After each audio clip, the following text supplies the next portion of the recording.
And welcome. Yep, go ahead. Sorry, Supervisor. Okay, are we ready to roll? We are ready to roll. Great, thank you. Good afternoon, everyone. My name is Mary Adams, and I am your 5th District Supervisor. I'm happy to be hosting this meeting today with the Salinas Valley Basin Groundwater Sustainability Agency. We are here to talk about the recently prepared groundwater sustainability plan for the 5th District neighborhoods along the Highway 68 corridor, east of Laureles Grade to the Salinas River. This area is part of the Salinas Valley Groundwater Basin Subbasin that has been named the Monterey Sub Basin. Often people get confused thinking that this subbasin is the city of Monterey or the Monterey Peninsula area. In fact, the Monterey Sub Basin includes the Corral de Tierra and San Venancio, Toro Park, and Las Palmas neighborhood. This area of the 5th District depends entirely on groundwater for your water supply. As we will learn more about today, there are many private wells, smaller water systems, and some larger water systems with an estimated 3,500 residential connections.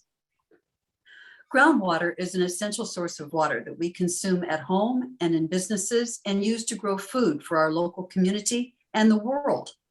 It also plays a critical role in the health of our rivers and streams, including the ecosystems they support. Groundwater is essential in the Salinas Valley, including the various subbasins that serve residents, businesses, farms, industries, and the environment. The Groundwater Sustainability Plan for this area has been a collaborative effort between the Salinas Valley Groundwater Sustainability Agency and the Marina Coast Water District, which has responsibility for the Marina Ord area of the Monterey Subbasin.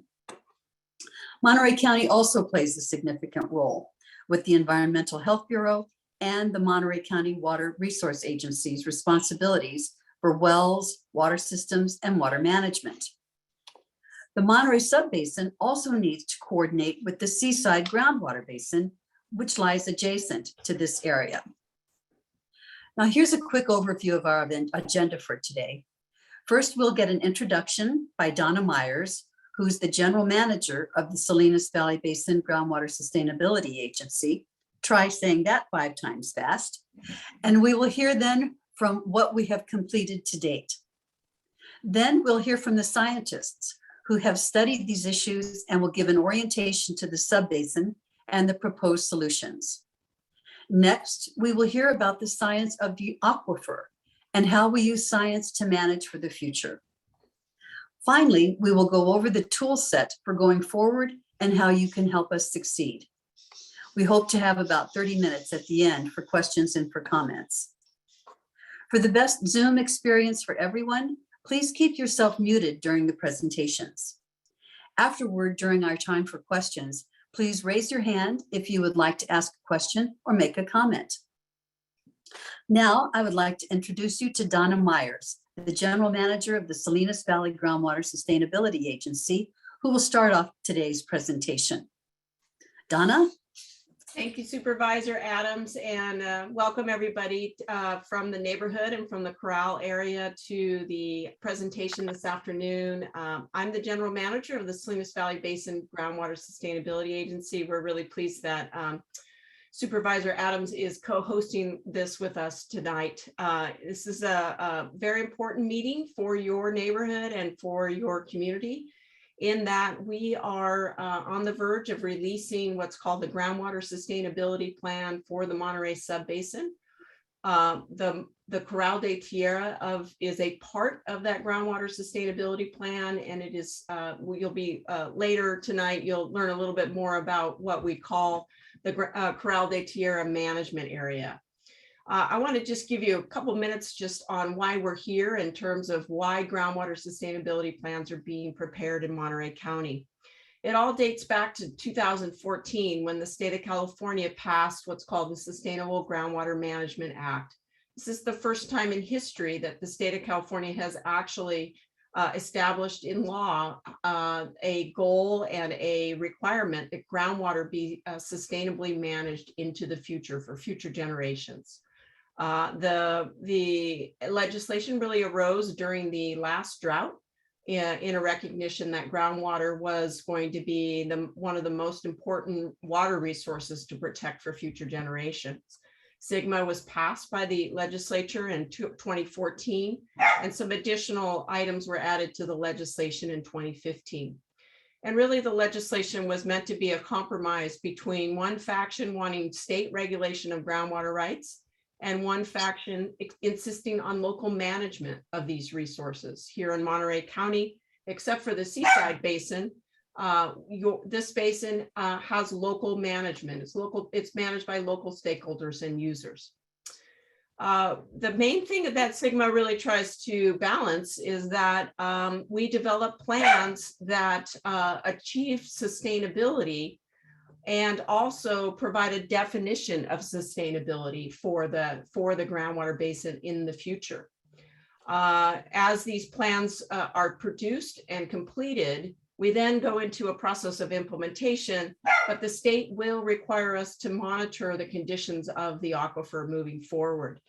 If the basin fails over a 20-year period of time to reach sustainability goals, then the state actually can come in and assist the locals in managing the resource. So very important that we are not only producing these plans, but that even more that we'll be successful in managing the basin moving forward.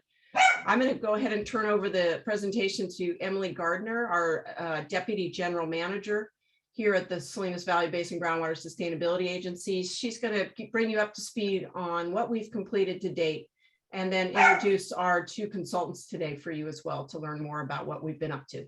Thank you for being here today. Thank you, Donna. So I will just begin the conversation about what we've completed so far. And so, as Donna already introduced, we've been working on the development of a draft groundwater sustainability plan, and the Salinas Valley Basin Groundwater Sustainability Agency, which we might abbreviate to SVB GSA during this conversation, because it is quite a mouthful. But so we are responsible for developing 6 groundwater sustainability plans throughout the Salinas Basin, and you'll just see a map with our southernmost basin in orange, Upper Valley that goes to the county line, to the 18400 Subbasin at the very north, and then you'll see the Monterey Sub Basin just below it. So we are working on all 6 plans, 2 of which we are collaborating with other GSAs. So we are collaborating with Marina Coast Water District Groundwater Sustainability Agency on the Monterey Sub Basin GSP. They are the lead agency on the GSP, but we have a management area in the Corral de Tierra, which we will show a map of a little bit later in the presentation. So once we began this process in the summer of 2020 by forming a stakeholder group, which we call the Monterey Sub Basin Stakeholder Planning Committee. And we solicited applications for those who are interested. And we have 9 stakeholders who have really dedicated so many hours over the past about year and a half to guiding the development of this groundwater sustainability plan. We've been relying on them for strategic input around setting those sustainability goals and objectives and project ideas and all the way through to implementation. As Donna alluded to, or spoke to directly in our introduction, SGMA is really meant to be a stakeholder-driven, locally driven piece of legislation. And so this is how we proceeded with that here by convening this planning committee who have helped us develop the draft GSP to date. For those of you who are new to this process, as we have gone along, all of the meetings have been recorded. We've also had 11 technical workshops on the subject matter, and all of the draft plan contents are all available on our website. So if you are interested, you can go back and listen to the many, many meetings we have had on this subject for the past year and a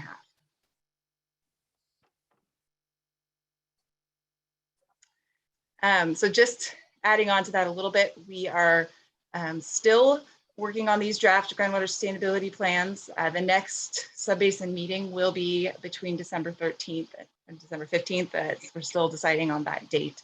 And that's when the next draft of the groundwater sustainability plan will be released. We're calling this the Department of Water Resources draft, because this is getting very close to the one we intend to submit. We need to take it through all of our stakeholder planning groups, including our advisory committee, and then on to both boards that are involved with this GSP, the Salinas Valley Basin GSA board meeting in January, followed by the Marina Coast Water District GSA meeting in January. Finally, just to be submitted in January, at the end of January, to be compliant with SGMA. They gave us until January of 2022 to complete it, and we are on track to do so. And so with that, I will hand it over to, we work so closely with our consultant, Montgomery and Associates, and Dr. Abby Ostvar will be taking on the next section. Please go ahead, Abby.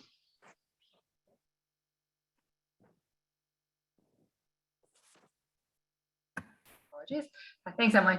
I'll provide an orientation to the subbasin, give you a bit on the groundwater conditions there and proposed solutions in the plan. This is a very, very, very condensed view of the plan itself. So as actually Donna talked about, sustainability is driven by the state. So sustainability is driven by the state, but it is implemented locally. So the state gives local authority to the GSA to manage groundwater, but they put boundaries on that. And mainly they provide 6 main guiding sustainability indicators and say that you need to meet sustainability according to these 6 main indicators. And then you can define locally what that actually looks like for you. And so those 6 indicators really guide our overall plan and what we're trying to accomplish here. And what we need to accomplish to prevent the state from stepping in and continue to have local control. So first we have to make sure that groundwater levels, so GW is our common acronym for groundwater, so that we don't have lowering of groundwater levels. We also need to make sure that we don't have a reduction in groundwater storage or seawater intrusion advancing into the basins. We need to make sure that we don't harm groundwater quality any further than it already is, so we not degrade it any further. And we don't want to have any land subsidence either. And then the 6th indicator is surface water depletion from groundwater extraction to make sure that any surface water users that depend on groundwater are not harmed. And this is implemented over a 50-year process. So this isn't something that needs to be in place tomorrow. It is looking out for the long term. It's managing for the long term. However, that 50-year process is broken down into 20 years to reach sustainability, with 30 years to maintain sustainability after that. And it sounds like a long time, but I can tell you that is going to go by in a blink of an eye. It is a lot to accomplish within that time frame. So the Monterey Sub Basin, these are kind of zoomed in maps of what Emily showed earlier. The peninsula is off here to the left on this lower map. The Monterey Sub Basin is highlighted in the dashed line. It's adjacent to the Seaside Subbasin and what we call the 1,8400 foot aquifer subbasin to the northeast of it. The subbasin overall is about 31,000 acres. And you can see, let me switch over here, that we've broken the subbasin down into 2 different management areas. So we have the Marina Ord area, which is in this purplish bluish color here. And this is part of Marina, Cal State Monterey Bay, and areas that are served by or potentially could be served by Marina Coast Water District. So the Marina Coast Water District GSA manages that management area. The SPB GSA, Salinas Valley Basin GSA, manages the Corral de Tierra management area, which is shown here in orange. It's mainly southeast of Highway 68, which really runs along kind of the border between the 2 management areas here, just up to around where the Salinas River crosses Highway 68. And then just to orient you a little more, we've got 4 corners just down here. So where Corral de Tierra Road comes in, San Venancio is in the middle here. And then Salinas Hills is over on the upper part here. And so this is really the area that we're talking about today. That's been the bulk of what we focused on with our stakeholder group. Just to note a couple things, the Fort Ord National Monument is federal land, so it is not subject to the Sustainable Groundwater Management Act. And then also the Corral de Tierra area is mainly residential. And that's one of the distinguishing features of this. Is also one of the things that makes this extremely challenging in this area. And that just highlights Highway 68 there. So who uses groundwater in the Corral de Tierra area? It is mainly for drinking water, mainly domestic.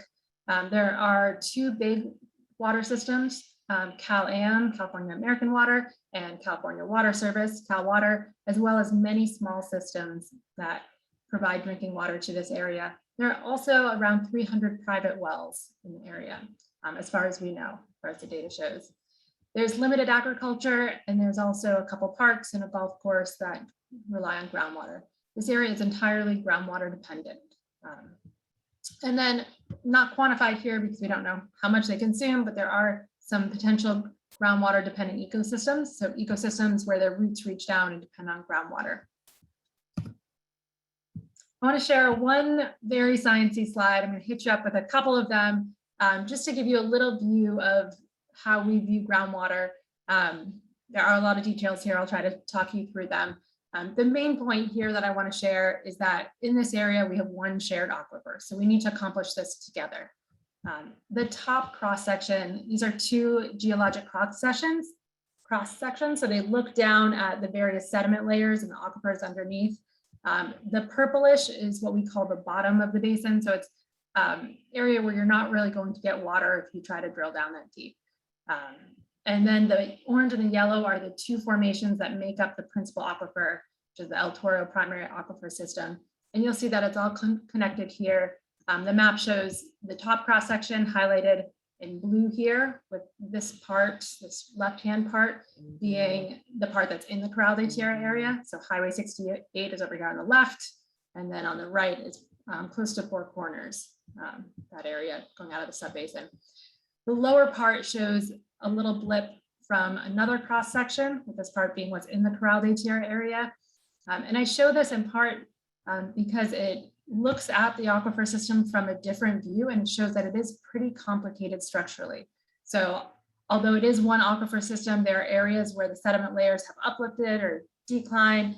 And it's part of what makes this a really challenging area. We have a good understanding of the hydrogeologic setting, what the aquifers are, but because of these structural complexities, there's also a lot that we still don't know. There's not data on yet. And Derek will talk about that more later. So overall, just as you think about groundwater in this area, know that it is one shared aquifer, which means we really do need to address groundwater sustainability together and also with our adjacent subbasins. I'm going to show a couple slides that really outline the bulk of the challenge in this area. And they're mostly related to declining groundwater levels. For those of you that live in the area, I'm guessing you've probably heard about this from others or maybe have experienced this, but over the past couple of decades, the groundwater levels in this area have been declining. This shows a hydrograph of a well that's over by near the corner of the Seaside Subbasin here. And you can see here over the last 20 years, the groundwater levels have declined. Similarly, here's another example well that's in the San Venancio Road area. And also over the last 20 years, groundwater elevations have declined. And again, over near the edge of the northeastern border, the 1,8400 foot aquifer subbasin, we also see that groundwater elevations have declined. And all of these, they've gone through the drought, continued to decline. And so this is a kind of a summation of that. We have 13 representative monitoring wells that really indicate how the aquifer is doing across the whole management area. And this hydrograph is all of those hydrographs kind of put together, squished together. It's a cumulative hydrograph to get a zoomed out view of overall, how are we doing? I'm not saying that, each one will look at each well individually, but overall, you can see that the subbasin is in decline. It has been in decline over the past 2 decades.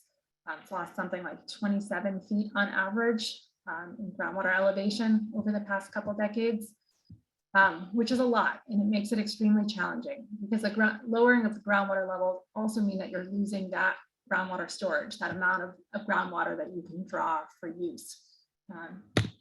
I'm not going to go too far into the wonky details of the sustainability indicators, but these are two main indicators: lowering of groundwater levels and reduction in storage.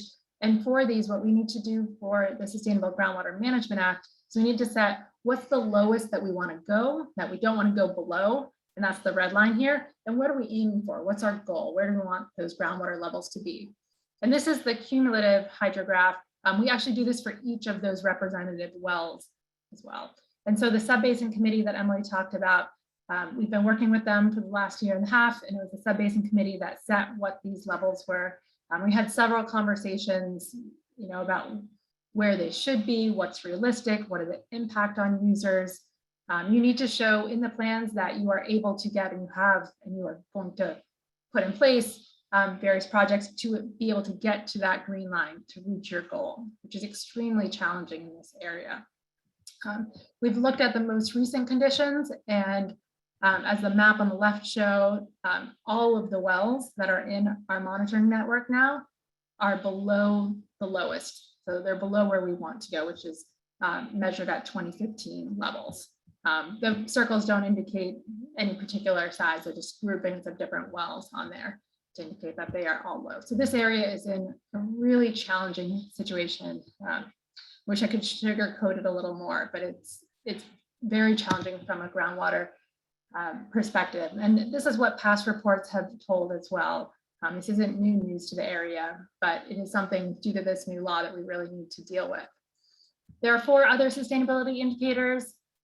Seawater intrusion, which you can see on the map here, is noted by the red area. That is not close to the Corral de Tierra management area, so it is something that's in our plan, but it's more the Marina Ord area that's dealing with that aspect.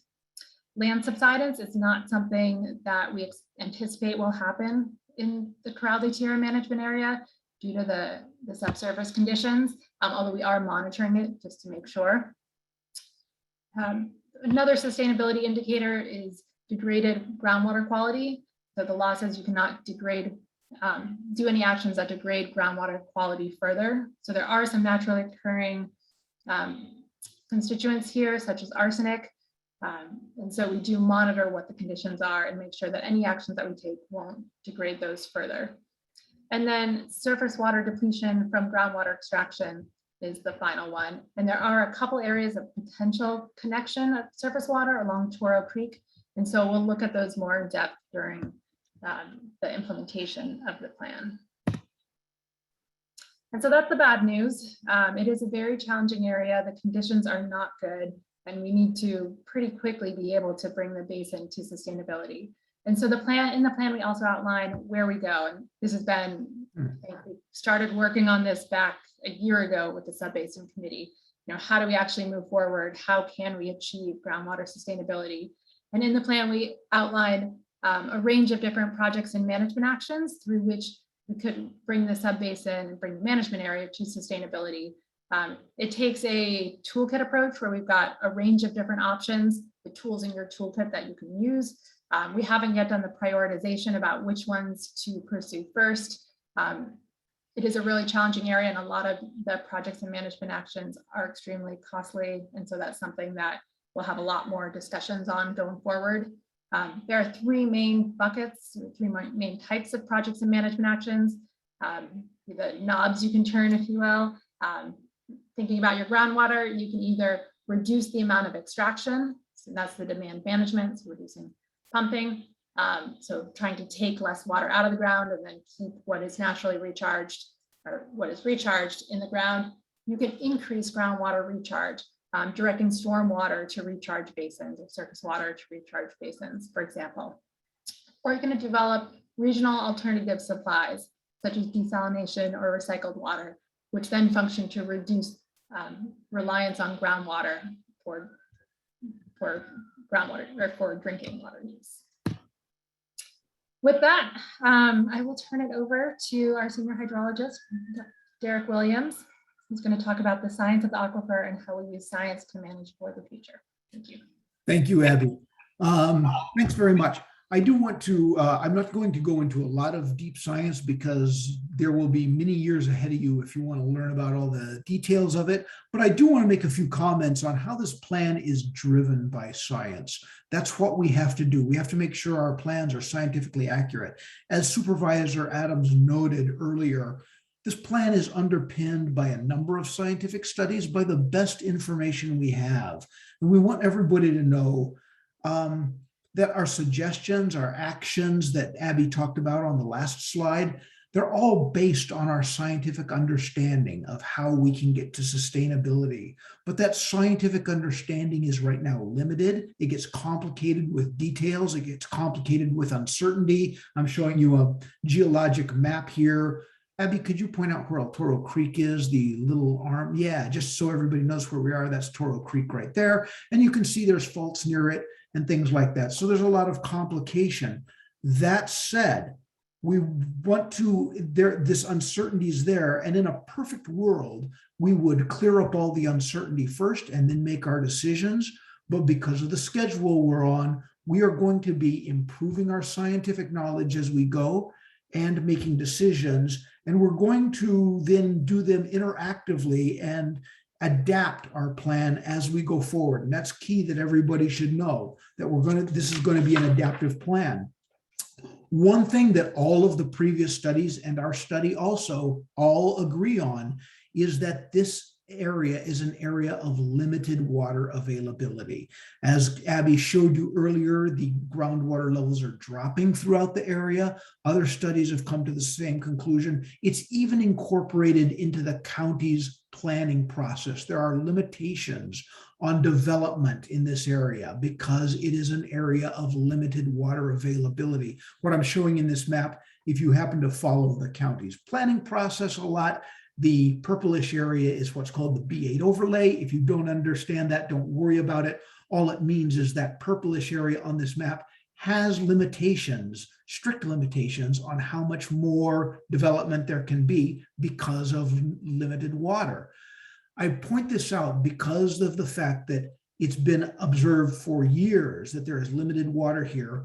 We do not have the option of poking around and finding some secret, unfound pot of water deep underground that nobody has found before.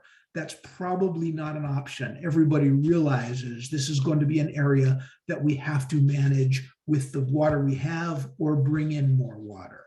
And that's been established in many scientific studies. The other thing to know about this area scientifically is that it is closely connected to surrounding areas. These blue lines that I'm showing on this map are lines of equal water level. So water flows from the highest areas where it says 800 on the bottom of this map to the lowest areas where it says -20 in the upper right part of this map. That's the direction water flows.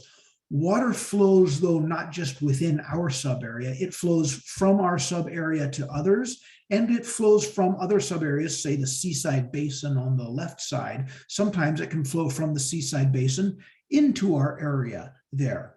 The point of that is that we are not living, we are not solving this problem in a vacuum here. This is a problem that we are connected with our neighbors. The area around Marina Coast, the area out to Salinas, we are all connected there. And so when you think about this, coordination is going to be important. Broad regional solutions may be important because probably we can't solve this completely locally. That said, we can't rely on our neighbors to solve the problem for us. We have to be part of any regional solution if there is one. We have to say, yes, we are going to take on the problem ourselves and solve our problem, but we can't do it without our neighbors there. So that's kind of, there's a lot of water that potentially flows from this sub area out to the upper right corner, what's called the 18400 aquifer. And so because of that, we have to work with those people in Salinas to say, how are we going to solve this problem together? Because we can't just lose all of our water that direction. It has to be a joint effort. So as I was saying, we still have a number of data gaps. I've listed some of them here. We have to improve our knowledge and adapt our approach as we go forward. This is a short list of things we're going to be looking at, but the important part I want to make here is that this is an adaptive program. The plan we're writing now is not the last word in groundwater management. It's a plan that's going to change as we go forward. It's a plan that's going to change as we learn more about all these things, about the better estimates of where groundwater is being extracted, about better groundwater elevation data. As we get those data, we are going to improve our plan. And I think this was kind of an unplanned ask, but I think that's where we're thinking we would like everybody who is listening here to be involved in and get your input on it there. As this plan changes over the years there, we would like your input on how you would like to see this plan change based on the data that we get. You will learn more about your basin and we will come back to you and say, based on what we know now, how should we manage this basin? And we would love your feedback on that. And with that, I am going to turn this back over to Emily Gardner, who was talking earlier, to wrap this up for us. Yeah. Thank you, Derek. That was a good segue into what I'm talking about next, because we do want you to be involved. We have, sort of from the very beginning of the Salinas Valley Basin GSA formation, the GSA has really dedicated a lot of time and energy to having a robust and transparent stakeholder process. And we would love to continue to solicit additional community involvement.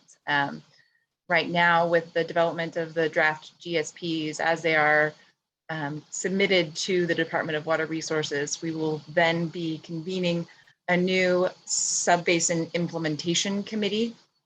So this will be a new group of stakeholders. We're welcoming our planning committee, who just dedicated 1.5 years to join again, but we don't require a lifetime commitment.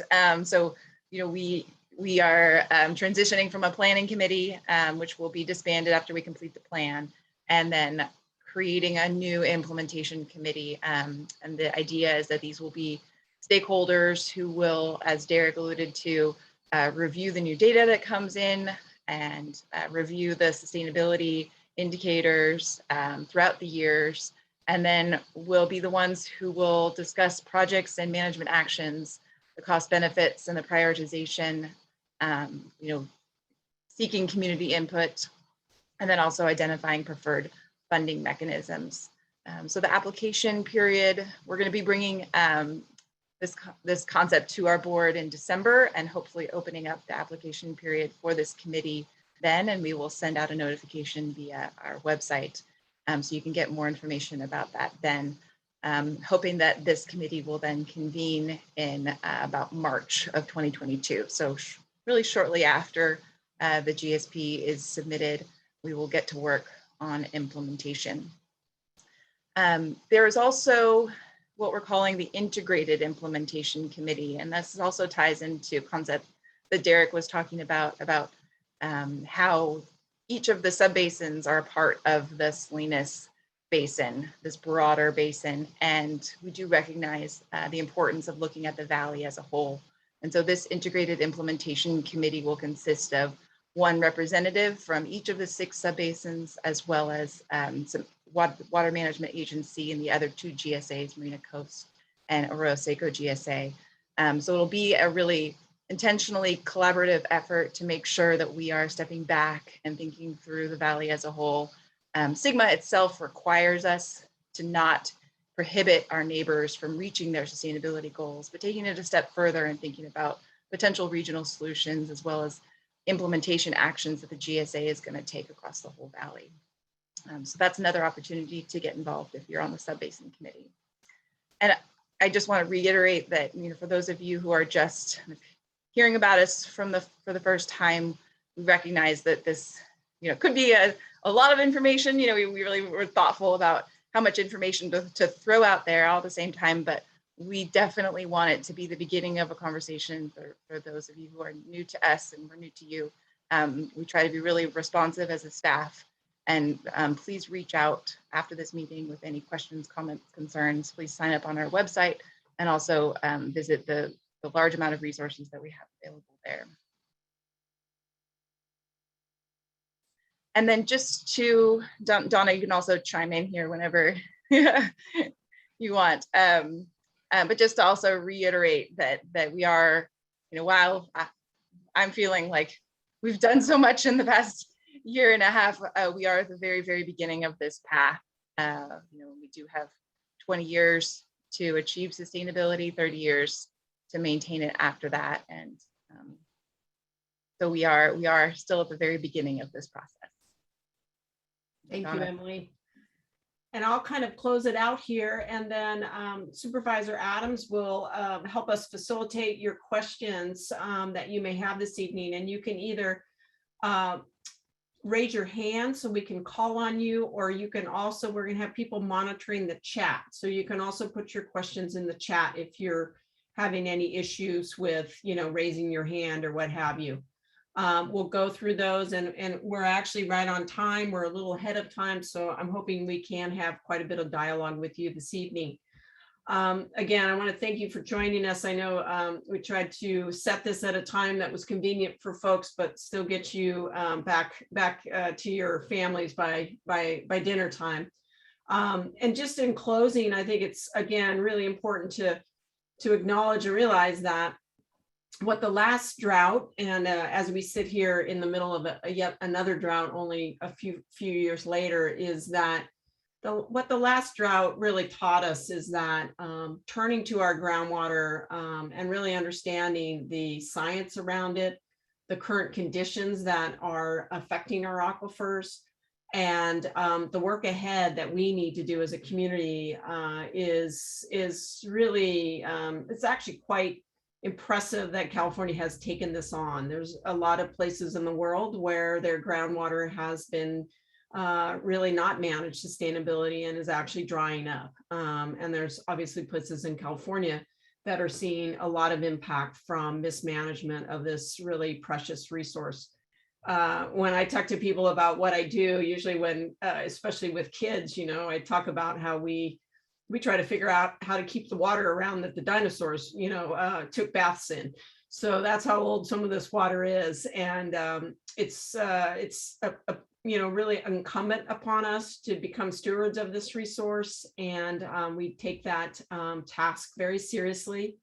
But most importantly, realize that this is a community driven effort. This has to be something that we all accomplish together. And so I know our small but mighty staff is here to engage with you. We want to make sure that you have the availability of getting your questions answered, obviously this evening, but even more importantly, into the future. And so with that, I will go ahead and turn this back to Supervisor Adams. And we've got a little bit of team of folks here that are going to be looking for raised hands, but also questions in the chat. And we look forward to having a little bit of a conversation with you this evening. Supervisor Adams. Thank you so much, Donna, and thank all of you for being with us today. The presentations were really wonderful, very eye-opening. And I must admit, I've been working on this since I've been on the Board of Supervisors now for 5 years. And it always seems overwhelming to me because there is so much information. And no matter how gently I tip my toe in, I feel like, there's just a bottomless amount of information. So I guess by that, what I'm saying is that please ask questions, because there is no question that is not worthy of a response. And believe me, we have the experts who are with us who can answer the questions that you may have. So I do not see any hands raised at this point. So if you're not careful, I might just call on you. So I would just wonder if there's anyone else. I see a gentleman named Tim who has his hands up. Oh, thank you. Okay. Charles would be after that. Thank you. So Tim, there we go. Hi. Thank you. Recently, there was a large well drilled right off Highway 68 between Corral and Laurellis Grade. Can you explain who did that, what it's for, and any information on that? Abby, did that show up in our database at all as a new well going in? Not in there yet. It will be once it's complete. It is a CalAm well, and it is replacement water supply for systems that they're already supplying water to. So And it's a replacement well, Yeah. not an add-on well. I'm not sure whether they're fully bringing another one online. It's not that they are anticipating to draw more groundwater than they were previously. It's just to supplement their existing supply. I'd have to check with them if it's a full replacement well. I know we have a couple of people from CalAm who are on our meeting with us. I don't know if anyone would like to make a comment about it, perhaps shed some information. Yeah, this is Tim O'Halloran with CalAm, and that is a replacement of an existing well. So it's just to serve existing customers. Okay, thank you, Tim, for coming on with that. And I have another question. I see Charles McKee has his hand raised. Thank you, Supervisor. Two questions. I think some of this is new for some of the people in the Corral area. Not that they didn't know that there was a drought or, some impacts, but I think most people have been hearing more about what's going on in the peninsula or the Salinas Valley, and so some of this is somewhat new, and I think that may be impacting the questions or lack of questions at this point. Obviously, I think the point is that we're going to have more of these meetings and have more discussions about it. And we hope more people can join, and we hope that people have some good questions as we go forward. I think what might be helpful for some people is to maybe get an idea of some things like, what kind of time frame are we looking at to do that? I know you talked about that somewhat, the Groundwater Sustainability Act, timeframes, but I'm wondering if there's some timeframes you're talking about for, what we might do here in this area. And then the other question, I think, what might be, is there anything you're looking for the people in the Corral area to do? I saw that slide talking about, management and things like that, but is there anything you're looking for people to do? So those are the two questions I would throw out to see if that might help with some of the thoughts that people in the Corral area may have. Thanks, Charles. I'll take a pass at those. In the next 6 months, we're really in the next 4 months, the GSA will be developing a work plan that basically details out for each subbasin our priority actions to begin to work on. The Corral, one of the main things we need to look at really is demand management or reducing pumping. So we'll be looking towards working on an analysis in developing an allocation, what we call an allocations program. And we'll be doing outreach on that. Our board of directors will need to, take in that information and pass any ordinances or what have you that we might need to do to put that allocations system in place. Obviously, we'll take in a lot of public comment on that and work directly with this neighborhood and this community in developing that. The other piece in this is that, along with potentially looking at how we reduce demand on the systems, which is, as you've seen, needs immediate attention, we also will at the same time look towards potentially additional supply sources. And we know we're not going to find that magic, pool of water as Derek mentioned earlier, but we can look to these regional projects, and we will become a partner with other agencies like Monterey County Water Resources Agency and Marina Coast Water District, especially in looking at potential regional projects that we could first do some engineering feasibility to look at, as well as begin to look at funding sources and other resources we can bring back to the community to look at this sort of supply question as well. So those two things will go on parallel, certainly in the first year or two. So our need is to really jump in immediately. We don't have a lot of waiting time. We'll also, at the same time, we're required by May 1st of every year to produce an annual report. So we'll be gathering all the existing data that has been produced in any and all groundwater monitoring this past year and comprising a report. And that report will be made available to stakeholders. But that's kind of our first report card, if you would, of right out of the gate of what conditions look like. And then every year we have to do those for the state. So we'll dive in right away, mostly in those two work areas. And also looking at additional actions such as well metering and additional data collection and potentially even some additional monitoring wells as needed to better characterize the basin. So those are our main priorities as we move ahead. Thanks so much, Donna. That's very interesting and kind of gives us an idea of what's ahead. I see we have another question from someone on the phone whose last three numbers of the phone number are 754. Would you like to unmute yourself and ask your question? Thank you. Can you hear me? Yes. Oh, good. So in terms of the flows in and out of the Seaside Basin, if the Seaside Basin is being recharged or if it's being overdrafted, what's the impact upon this Monterey Basin? And then a second question is around rainfall.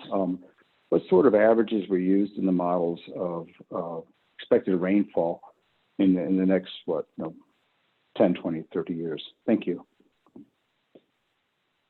I might have Derek take those two on. Sure, be happy to.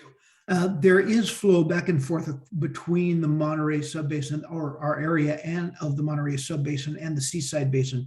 The area we're talking about right now, the Corral area, is mainly connected to what you would think of as the Laguna Seca area in the Seaside Basin.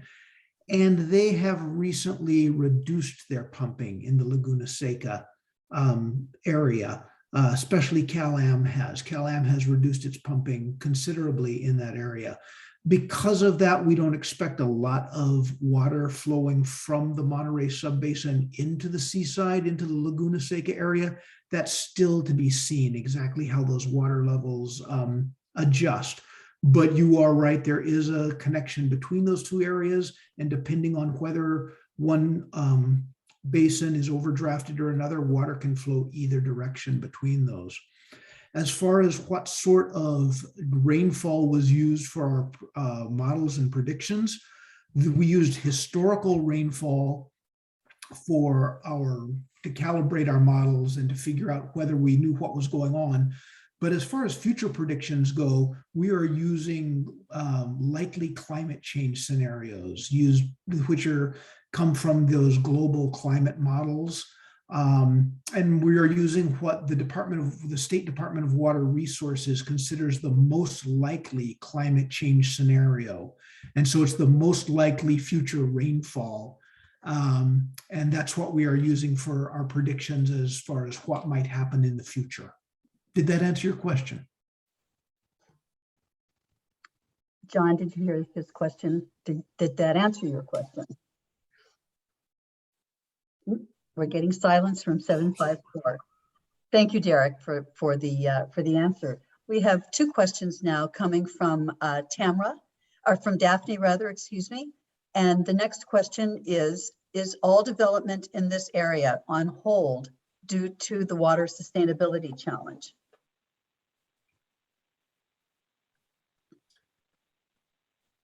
Let me take a stab at that one. The answer is no, it's not completely on hold. There's what's called the B8 overlay zone that's applicable to a great deal of this area that requires a proposal for development to prove that they have a sustainable water supply. That's very difficult to do at this point, but not all development is completely prohibited, but there's a pretty strong showing that has to be made in order to move forward with a development proposal. Thank you, Les. And then Daphne has a second question. Does the use of rain barrels and other rain catchment techniques help or hurt the groundwater level? That one might be either Derek or Abby, Supervisor. Thank you. If I may, Supervisor Adams. Yes. In general, rain barrels and catchments are going to help groundwater levels because they are going to you are going to be using water instead of pumping it out of the ground. You're going to be catching water out of the sky. So it will generally help. It would take a lot of rain barrels to solve this problem. That said, I don't want to discourage anybody from doing that because every little bit is going to help. So using rain barrels would be helpful. Thank you for that encouragement. I think next we have a question from Terry, and I am unclear what the question is. So there was a question to, I'm sorry. Terry would like us to please be more specific about the types of allocation and controls that might be used. I might have Abby take that one on. I know that, we've been looking at these programs across the state, so I will look for either Abby or Emily to maybe chime in on this particular question, or both. Thanks, Donna. I'll Abby, start you it wanna off start? and then Emily can add as well. So unfortunately, I can't be too specific because it hasn't been developed yet. So allocation and pumping controls are one way to be able to reduce the reliance on groundwater. There are many different ways that you can set them up as far as who gets how much, how reductions occur. We did have a workshop on it. We did work with the Subbasin committee and discussed different options, but we didn't, that won't fully be determined until there's a more robust stakeholder process and engagement process, which will be during GSP implementation.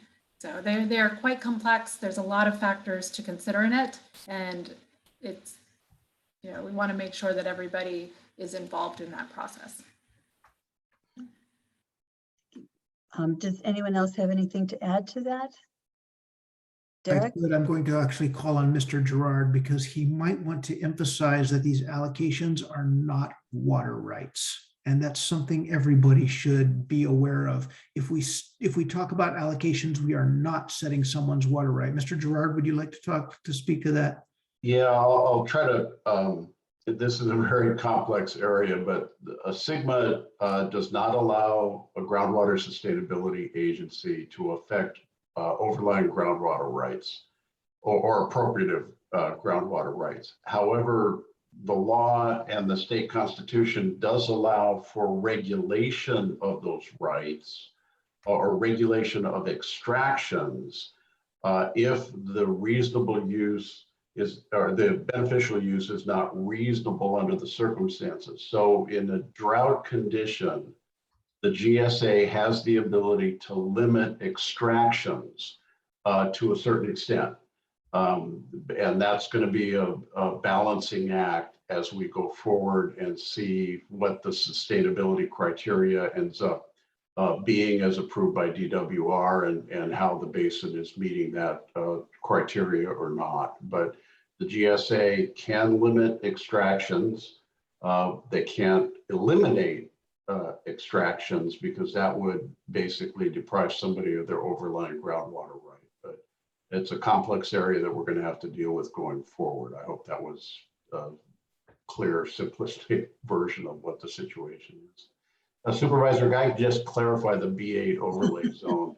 Thank you. The B8, I just want to be clear. There are some exceptions to the B8 overlay zone, and basically what the B8 prohibits is an intensification of use.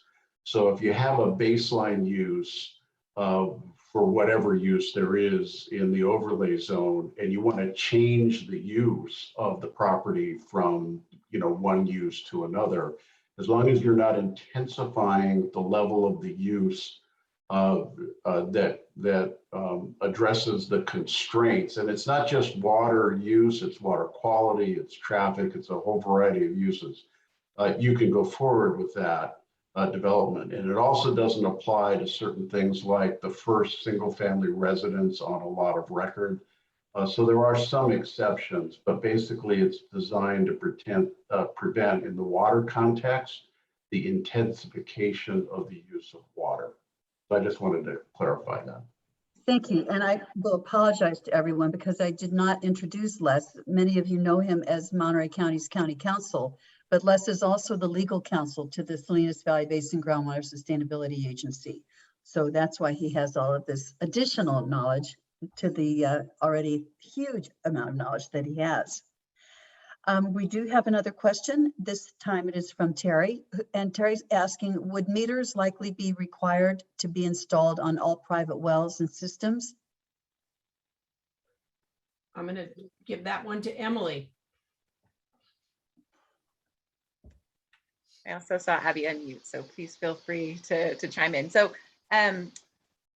Sigma specifies that groundwater sustainability agencies are not allowed to require private well owners, or what they refer to as de minimis users. So that's anybody using less than two acre feet per year. So that could be a small system with only a few connections. And so the GSA does not intend to require de minimis users to add meters, but if there is an interest from the stakeholders in the subbasin to track every drop of water that's being used, there are other agencies like the Monterey County Water Resource Agency and the County of Monterey who do have the authority to do so. So it is possible if stakeholders would like to see that happen, but not through the GSA, unless so it looks like he wants to add something. Please correct me if I don't. You're right, Emily, that the GSA is not allowed to require meters on de minimis users. However, we can require reporting. What Sigma basically says is that the GSA can require for non-de minimis users to install meters or use some alternative reporting metric like use of electricity on a pump, and there's a formula that does all that. But we can require everybody to report usage, but not require the installation of meters. And this would all be under the purview of the Groundwater Sustainability Agency? Correct. Okay, thank you. Certainly there must be more questions out there. I have a question for everyone, and that is that my question is this: will you help us by letting your neighbors know what we've been talking about today, so that we can ensure that we let everyone know the gravity of the situation that we face in this part of the basin? I think if we don't start getting the word around, it might come as a big surprise to people to realize the situation that we're really in. And this is just the first attempt to have a public meeting like this. I think that we probably will need to have more. But as we, as we look at the circumstances in which we find ourselves, and knowing that we most probably are in a drought and it will continue, I think we have to do everything that we can on our own to help get this information forward. And I know that I think Donna and Emily are happy to share their contact information, perhaps putting it in chat, or another way of sharing it would be a good idea, so that if you do have questions or if you want to get additional information about this, we would be able to follow up with you. I feel like that's probably the best approach to take. But I'm open for suggestions from people. You don't have to have a question. You can also have a suggestion that you may be willing to offer.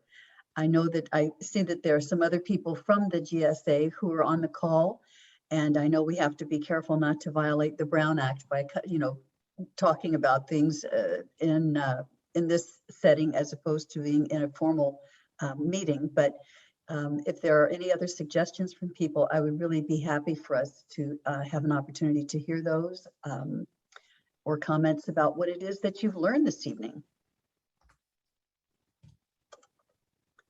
I know we've got some talkers on this Zoom because I see you and we chat often. It looks like Gaffney says, thanks for all the info I will share with my homeowners association. So thanks, Daphne. Thank you for that, Daphne. I'm worried that perhaps the only thing standing between all of you and a glass of wine or dinner is us. So perhaps that's why we're not having more discussion, more comments right about now. I am thinking that if we don't have, I'll make a last call for questions or comments, either in chat or by raising your hand. I don't want to miss anyone. Yeah, Tim, please. If you can, there we go. Oh, nope, you're still muted, Tim. Thank you. Thank you. Since our area here in San Bernardino and Corral is connected to other aquifers, especially in the Salinas Valley or the 150-400, just how much is the Salinas Valley's usage in that aquifer? How's that going to affect us? Seems to me it's going to affect us a lot by drawing water from our aquifer into theirs. Who's bold enough to respond to that response? I'll go ahead and jump into the fray there. I know that's a dangerous one. I will point out it's the natural flow of water to follow groundwater, to follow basically the line of El Toro Creek and empty into the Salinas Valley. So I don't want you to be thinking in terms of someone stealing someone's water, someone's use is taking your water away. That's the natural flow of water anyway. But it is true that that's where the water goes there. And so, and that's why I get back to the point of this is probably a regional problem with a regional solution there. You are not going to solve this by trying to stop water from going into the Salinas Valley. That won't work. It's always done that for all the time immemorial, but you don't want them to continue to use more and more and make your problem worse there. So that's kind of a half answer there.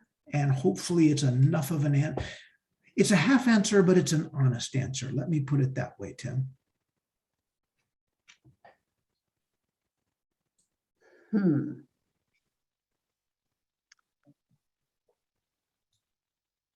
Okay, thank you, Derek. That leaves me with questions as well.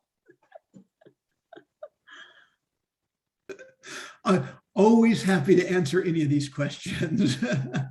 If they are complicated though, yes. Well, they are. I mean, I guess what I'm thinking is, I hear what you said, that the water, that's the way the water naturally is pulled more or less, or flows. So then what impact or how does the water get used up if it isn't from people, drawing it out of the basin? I mean, I don't quite understand your response. I'm sorry that I wasn't clear. It does get used up by people drawing water out of the basin. That's where most of it eventually ends up there. And that's why I was saying you don't want them to make your problem harder. You don't want them to be using a lot more water and lowering their groundwater levels and drawing the water from the corral area in faster there. So that's why it has to be a coordinated system. We don't want to say one group is allowed to use a lot more water and that will draw more of our water in. That wouldn't work.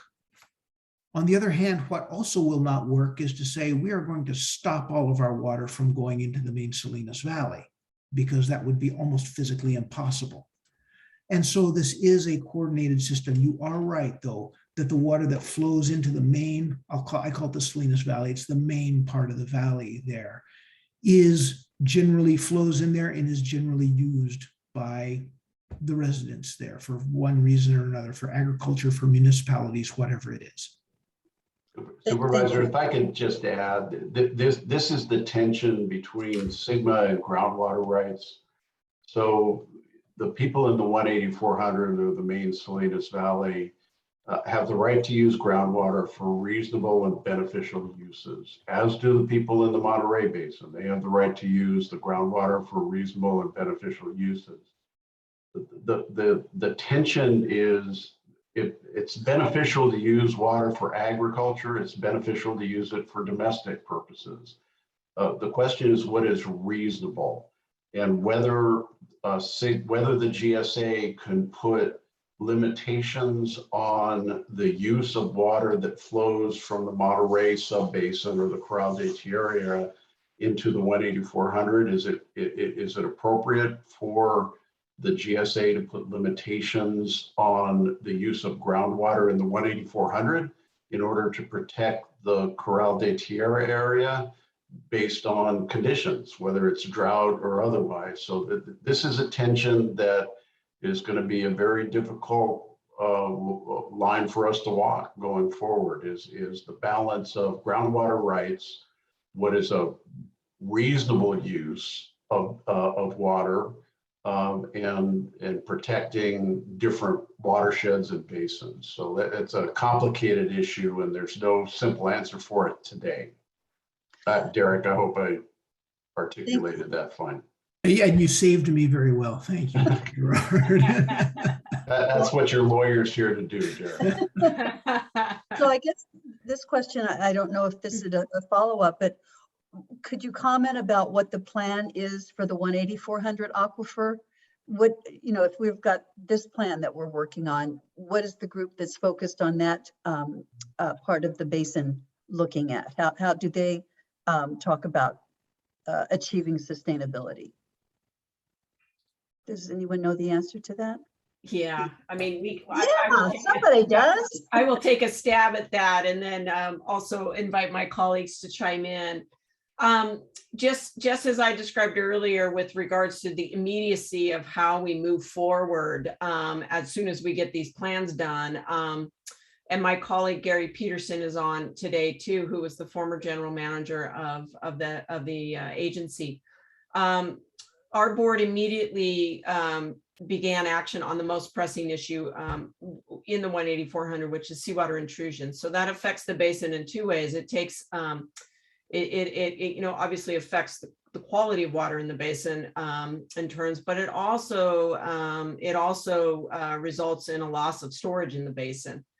So our agency immediately created what's called the Seawater Intrusion Working Group, which was a convening of agencies and groundwater experts who have worked in this area for, you know, decades, 5-6 decades in some cases, and convene them, and including a technical advisory committee made up of groundwater scientists, and said, you know, what's the most pressing thing we need to actually learn more about? And that was our deep aquifers and how they are potentially being affected and their relationship to the 18400. So we immediately, as Derek described earlier, we started with the science. After doing that work with them, they did refer to our board the need to conduct a deep aquifer study as immediately as possible. We then went out and raised the funds to complete that study from our partner agencies throughout the valley. And we have basically, we will be selecting a consultant to start that work in January of this year. So again, starting with understanding impacts and future impacts and current impacts was one of our major focuses with regards to seawater intrusion in the 18400. The other work that we started to do was also looking at some of the demand management. We worked with some of the stakeholders there. There was an interest in also understanding the costs of some type of project that would actually help recover and push back the seawater. So we've done some preliminary modeling and engineering, very, very, very high level feasibility work to see if there are some projects that could be put in place that address those issues. But we will also be working with that group, the 18400 Implementation Committee and Planning Group, to update that plan and bring it into consistency with these plans that we've just produced. So that's another goal that we wanted, was once we finish these GSPs, including Monterey, we are going to go backwards, take a step backwards, and update the 18400 plan to really complement, again, to Derek's point, this regional approach. So that work's going to be taking place over the next 4 months. So really, we've tried to tackle some of the most pressing issues in that basin, but also we'll be developing a model between the two basins, and then we'll be using that to update the two plans, and then assessing some of the types of questions coming up tonight about those conditions between the two basins. So that's kind of our focus right now in terms of the 18400. But a lot of work there too. That basin is also not in good shape. So we know we have a lot of work to do there as well. And if I might, Donna, Gary Peterson here. The purpose of the integrated committee is to consider exactly the question about the relationship between adjacent basins. We've got to balance up and down the entire valley, the impact of one basin or sub-basin on another. So that's the place where those kinds of conversations about what happens in the 18400 versus what happens in the Monterey need to get worked out and get vetted. So that's the purpose of that committee. And this is exactly the kind of question that they would entertain. Thank you so much for your response as well, Gary. And Donna, you particularly for letting us know what the overall plan is. I think it's important for us to get to hear that and take it all into account. I'm not seeing any more hands raised. Oops, Derek was just, I think, scratching his cheeks. So I was thinking of saying things, but I will pass right now. Go right ahead. This is sort of like an auction. If you have any hand movement at all, I'm going to call on you. I don't want to drag this on. If there is no additional information that people are looking for or comments that any of the other participants, either the guests or the speakers, would like to bring forward. If not, I think we'll go ahead and take our leave. Anything, any last thoughts? Les, any closing words of comment, concern, or advice for us? That's what an attorney is always good for. No, I think you've covered everything, Supervisor. I appreciate everybody's participation tonight. Excellent questions, and that it's a tricky tightrope we have to walk going forward. But I think the community has some excellent people working on these issues. Derek and his team, Abby, Emily, and certainly Donna and Gary. So I think we're well suited to move forward as best we can. Thank you so much. It's a huge task, and I agree. I think we have excellent people who are focused on it, including all of you who are on the call tonight. So thank you, and we will stay in touch, and you stay in touch with us. And please, thank you so much, Daphne, for passing this back to your homeowners association. I hope each of you will do the same for your neighborhoods, your friends, and the others in the district. Thanks so much, and we'll say bye-bye. Thank you, everyone. Thank you all. Good night. Good night. Thanks so much.